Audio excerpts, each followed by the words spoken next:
तो दोस्तों, उड़ने की आशा के आज के एपिसोड की शुरुआत होती है रोशनी के कटाक्ष से, जो सायली पर आरोप लगाती है कि सचिन जैसे लोग ही ऐसे क्रिमिनल से दोस्ती रख सकते हैं। तो सायली इस आरोप का मजबूती से विरोध करती है और कहती है कि सचिन कभी अपने परिवार को नुकसान नहीं पहुंचा सकता, खास करके आकाश को।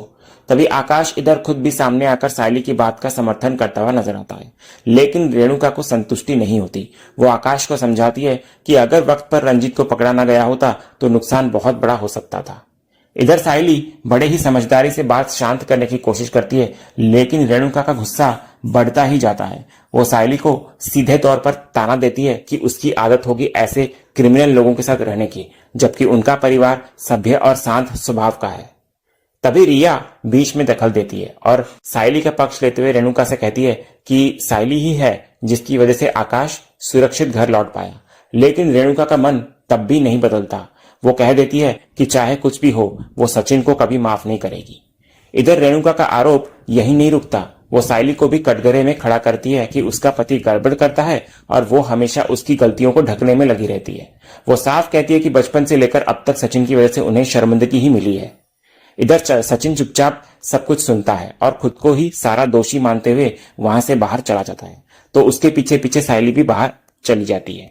इधर दूसरी तरफ बाहर आकर सायली सचिन को रोकती है और सवाल करती है कि उसने रेणुका की बातों का जवाब क्यों नहीं दिया, खुद को बचाने की कोशिश क्यों नहीं की। तो सचिन जवाब देता है कि उसी ने ही रंजीत को घर पर लाया था और वो ही फसाद का जड़ है, और रंजीत ने उसके पीठ पर छुरा घोंपा और उसका मन सबसे ज्यादा आकाश के लिए दुखी है। तो वो किस मुंह से रेणुका को रोकता।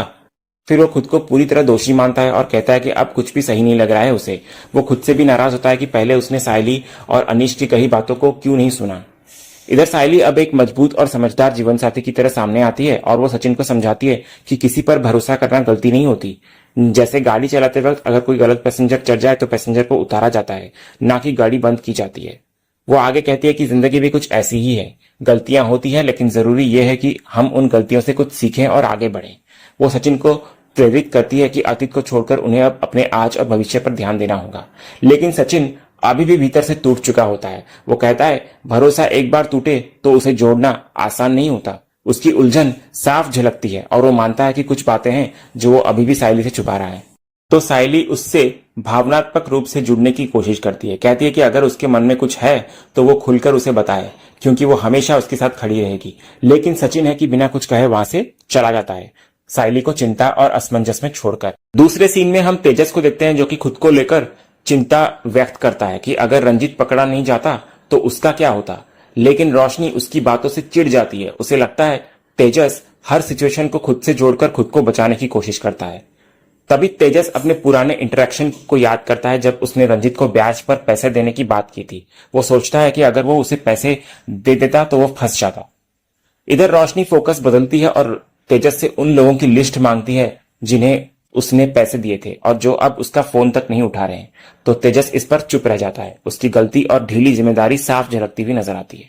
दूसरी तरफ इधर सायली रंजीत की बातों से गहरी सोच में डूबी हुई होती है। उसके मन में बस एक ही बात चल रही होती है, रंजीत भाव के वो शब्द जिसमें उसने कहा था कि उसे सचिन के अतीत के बारे में कुछ नहीं पता। इन शब्दों ने सायली के मन में शक की एक नई लहर पैदा कर दी होती है। कहीं कुछ तो है जो वो अब तक नहीं जान सकी। उसी वक्त रिया उसके पास आती है। वो महसूस करती है कि सायली अंदर से बहुत परेशान है और उसे तसल्ली देती है कि जो कुछ भी हुआ उसमें उसकी कोई गलती नहीं। फिर रिया उसे खुद को दोष न देने की सलाह देती है, लेकिन सायली साफ कहती है कि वो खुद को नहीं बल्कि सचिन की हालत को लेकर उलझन में है।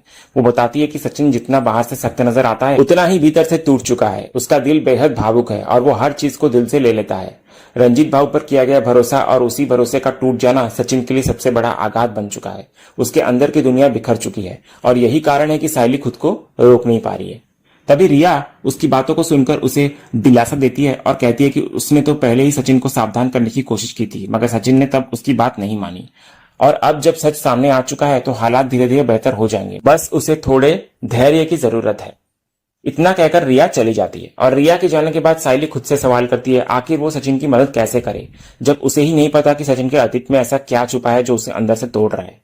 वो समझ जाती है कि जब तक सचिन के अतीत के पर्दे नहीं खुलेंगी वो उसे उसकी तकलीफों से बाहर नहीं निकल पाएगी।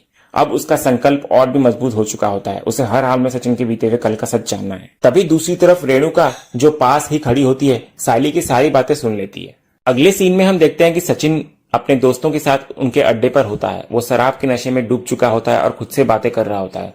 अनीश उसे समझाने आता है, लेकिन सचिन भावुक हो चुका होता है। उसे पछतावा होता है कि उसने अनीश को गलत समझा, उस पर चिल्लाया और उसका अपमान किया। तभी अनीश सचिन को दिलासा देता है कि रंजीत ने ही उसका भरोसा तोड़ा और अब वो खतरा खत्म हो चुका है। लेकिन सचिन साफ करता है कि वो रंजीत की वजह से नहीं, बल्कि किसी और बड़ी तकलीफ से जूझ रहा है जो वो किसी को बता नहीं सकता। वो खुद को असफल बेटा, भाई और दोस्त मानता है। उसे लगता है कि उसने हर रिश्ते में सिर्फ दर्द ही दिया है सबको। फिर जब अनीश सचिन को घर चलने को कहता है तो सचिन और भी ज्यादा भावुक हो जाता है। उसे लगता है कि उसी ने उस घर में जहर घोला था और अब वो उस घर का हिस्सा बनने के लायक नहीं है। फिर सचिन मानता है कि सायली ने पहले ही रंजीत को लेकर उसे चेतावनी दी थी, लेकिन वो खुद रंजीत के एहसान में इतना दब चुका था कि वो सायली को ही गलत ठहरा दिया उसने। उसे आज इस बात का गहरा अफसोस होता है कि उसने अपने जीवन साथी को इतनी ठेस क्यों पहुंचाई, और अब उसे डर होता है कि अगर सायली ने उसकी सच्चाई जान ली तो वो हमेशा के लिए उसे छोड़ देगी। इधर सचिन आगे साफ कहता है अगर सायली चली गई तो वो भी जी नहीं पाएगा। कहते हुए सचिन खुद को शराब में डुबोता रहता है, जबकि अनीश उसे रोकने की कोशिश करता है, लेकिन उसकी हालत अब काबू से बाहर होती जा रही होती है।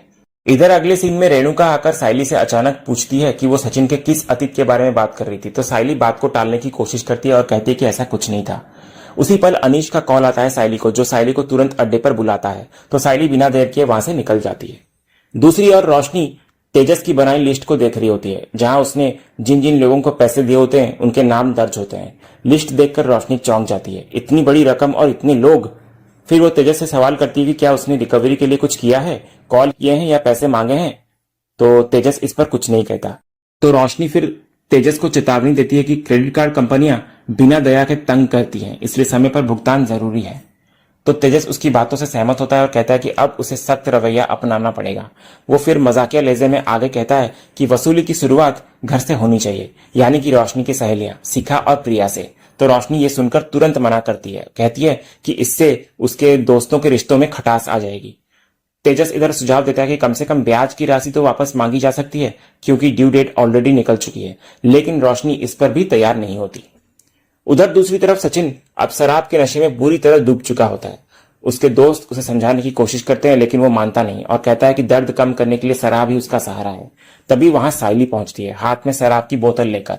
वो साफ जताती है कि अगर दर्द मिटाने का यही तरीका है तो वो भी उसके साथ बैठकर वही करेगी, शराब पिएगी। तो सचिन सायली को रोकता है, कहता है कि वो ऐसा ना करे, मगर सायली उसे उसी की तरह जवाब देती है, कहती है अगर तुम पी सकते हो तो मैं क्यों नहीं। तभी सायली सचिन के बाकी दोस्तों से भी उनकी बोतलें लाने को कहती है, जिससे सचिन हड़बड़ा जाता है और खुद पूरी बोतल को पी जाता है।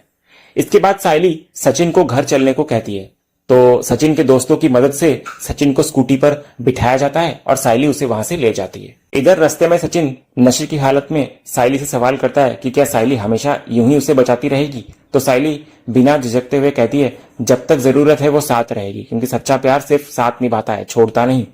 वो सचिन को समझाती है कि जिंदगी में दोनों गिरेंगे, लेकिन उठाएंगे भी एक दूसरे को, यही रिश्ता होता है, मगर अब सचिन को खुद को संभालने का वक्त आ गया है, ये कहती है सायली। फिर उसके बाद रास्ते में अचानक सचिन सायली को गाड़ी रोकने को कहता है, बहाना करता है कि उसे टॉयलेट जाना है, लेकिन गाड़ी से उतरते ही वो नशे में बीच सड़क पर तमाशा करने लगता है, ट्रैफिक पुलिस बनने की एक्टिंग करता है, अजीब हरकतें करता है, मानो अपने दर्द को मजाक में बदलने की कोशिश कर रहा हो। तभी सायली उसे रोकने की कोशिश करती है, लेकिन वो अकेले ही आगे बढ़ने लगता है। जब सायली उससे पूछती है क्या वो उसे भी छोड़ देगा, तो सचिन टूटे हुए शब्दों में कहता है कि दुनिया में सबने उसे धोखा दिया, लेकिन सायली ही है जो आज भी उसके साथ खड़ी है और शायद हमेशा रहेगी, तो वो उसे कैसे छोड़ सकता है। फिर सायली सचिन को दोबारा घर लौटने को कहती है, तो सचिन घर लौटने से साफ इनकार करता है, कहता है कि वहां उसके लिए कुछ नहीं बचा, लेकिन सायली उसे उसकी अहमियत याद दिलाती है, ये जताते हुए कि उसका होना ही उसकी दुनिया की सबसे बड़ी जरूरत है। वो वादा करती है कि चाहे जो हो जाए वो उसे कभी नहीं छोड़ेगी। तभी अचानक बारिश शुरू हो जाती है और उस ठंडी बारिश में सचिन पहली बार हल्का मुस्कुराता है। वो भीगते हुए खुशी में झूमने लगता है। उसे खुश देखकर इधर सायली भी मुस्कुरा उठती है, क्योंकि आखिरकार उसने सचिन के चेहरे पर वो मुस्कान लौटा ही दी जिसे वो खो चुका था। उसके बाद आखिरकार जैसे तैसे करके सायली सचिन को गाड़ी में बिठाकर घर की ओर ले जाती है। इधर घर पहुंचने के बाद सायली सचिन को अंदर ले आती है और सोफे पर बिठाती है, उसे कपड़े बदलने को देती है, खुद भी फ्रेश होने चली जाती है। थोड़ी देर में सचिन साफ कपड़े पहनकर बिस्तर पर आकर बैठता है। इधर सायली भी फ्रेश होकर लौटती है और सचिन के भीगे बालों को टॉवल से सुखाने लगती है, उसकी देखभाल करती है, लेकिन तभी सचिन धीरे से सो जाता है।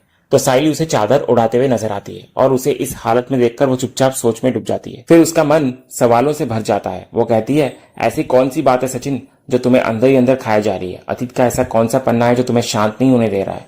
फिर साइली तय करती है कि कैसे भी करके मुझे पता लगाना ही होगा, ताकि भविष्य में रंजीत भाऊ जैसा कोई भी आकर तुम्हारा भरोसा न तोड़ पाए, और मैं तुम्हें ऐसे टूटते हुए नहीं देख सकती सचिन।